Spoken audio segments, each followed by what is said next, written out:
Welcome to my scientifically informed insider look at mental health topics. If you find this video to be interesting or helpful, please like it and subscribe to my channel. Hello, this is Dr. Grande. Today's question is, can I explain the relationship between negative and positive emotions and borderline personality disorder? Now, to answer this question about emotionality and borderline personality disorder, I'm going to be using an article that was published in 2016 by Chu and Associates. And they looked at the idea that we have negative emotions and positive emotions and different levels of reactivity for each with borderline personality disorder. They also looked at a number of other elements related to emotionality and borderline personality disorder. So before I get into the emotional characteristics of borderline personality disorder, let's take a look at the disorder. Borderline personality disorder is a cluster B personality disorder in the Diagnostic and Statistical Manual. So this is the emotional, erratic, dramatic cluster. And it's in the same cluster as narcissistic, antisocial, and histrionic personality disorders. We see that there are 9 symptom criteria listed in the DSM for borderline personality disorder: frantic efforts to avoid abandonment, unstable pattern of relationships, identity disturbance, impulsivity in at least 2 areas where there's self-damage. We see suicidal behavior, gestures, threats, affective instability. Now this one would be particularly important when talking about the emotional aspects, chronic feelings of emptiness, inappropriate, intense anger or difficulty controlling anger, and paranoid ideation or dissociation. So it's not surprising when looking at the definition of borderline personality disorder that there's some relationship to emotional reactivity. Again, specifically that criterion with affective instability, but also the pattern of unstable relationships and impulsivity would be a factor there with emotional instability and reactivity. So we know from prior research that there are a number of theories about how emotional regulation relates to borderline personality disorder. Under one theory, we see that borderline personality disorder is really a dysfunction of both positive and negative emotions. And with this theory, we would see a dampened emotional response to both positive and negative stimuli.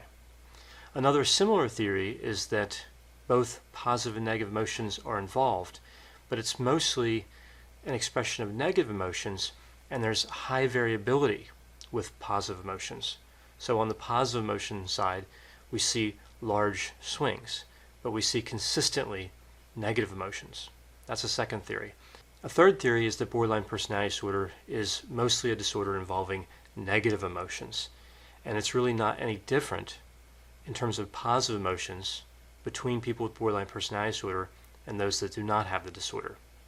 Some evidence that supports this theory would be that in studies, individuals with borderline personality disorder have a better recall. They tend to have a better memory around negative words with a negative valence, than positive words with a positive valence. We also see in studies of borderline personality disorder that when we talk about the accuracy of recognizing facial expressions, with individuals with borderline personality disorder, they tend to have low accuracy when looking at negative facial expressions, and their accuracy is in the normal range for positive facial expressions. And also they tend to have higher emotional reactivity in response to negative emotions, and the emotional reactivity isn't really any different for positive emotions. So as I indicated, there are a number of different theories about borderline personality disorder and the emotional characteristics, specifically negative and positive emotions. So what were the results from this study? Well, it's important to understand here with this particular study something about the methodology, specifically that the participants in this study had borderline personality disorder traits, but only a few met the full criteria for the disorder. So this was really more an examination of traits than the disorder. So the majority of the participants had what we refer to as subclinical presentations of borderline personality disorder, or in a few cases, low severity.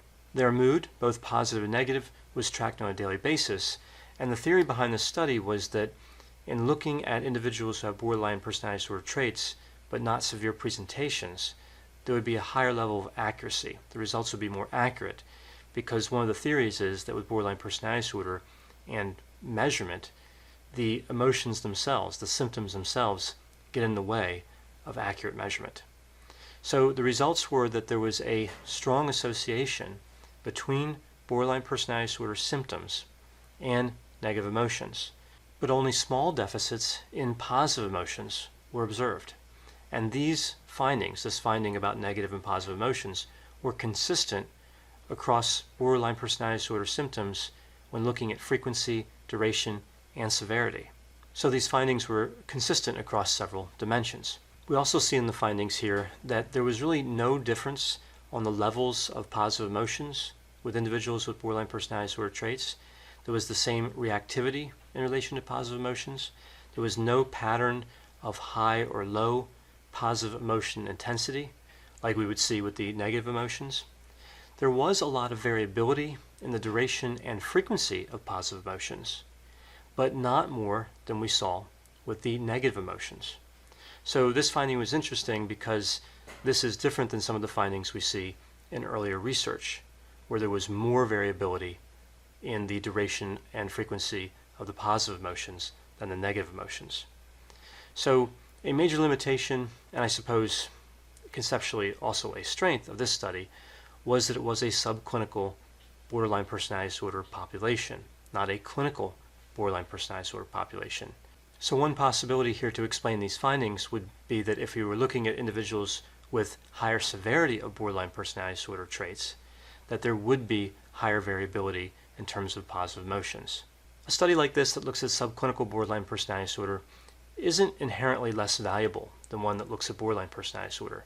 It's important we study borderline personality disorder traits at all the different frequency, duration, and severity levels, including this subclinical population. And these were interesting findings. They were consistent with some of the findings in the past, but as I mentioned, they contradicted other findings. So we have some interesting information from this study, but really, like with so many studies on personality disorders, this lets us know that we really need to continue researching this personality disorder. I hope you found this description of borderline personality disorder traits and negative and positive emotions to be interesting. Thanks for watching.